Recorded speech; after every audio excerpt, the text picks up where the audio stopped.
driver ng jeep, may nagkat kumano sa kanya na isa pang jeep.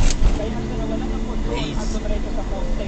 Sampu po yung sakay nitong jeep na ito na galing sa Damay, sa area ng Camarines, Pauhina, sa Caloocan, sa area naman ng Monumento. Tatlo ang isulong sa hospital, kabilang na ang dalawang lalaki at isang babae. At isa pa kami nakatanggap natin yung isang lalaki ay critical ang sitwasyon. At ngayon ay nandito na yung mga isulong mula sa Philippine Traffic Sector 6. Ang problema ay wala na yung problema na kaya.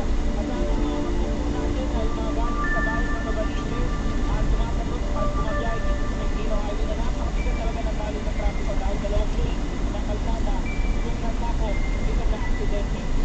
Lumarilanan mula dito sa Novaliches sa Quezon City. Ako po si James Agustin ng GMA Integrated News para sa Radyo DZWB na pagkato.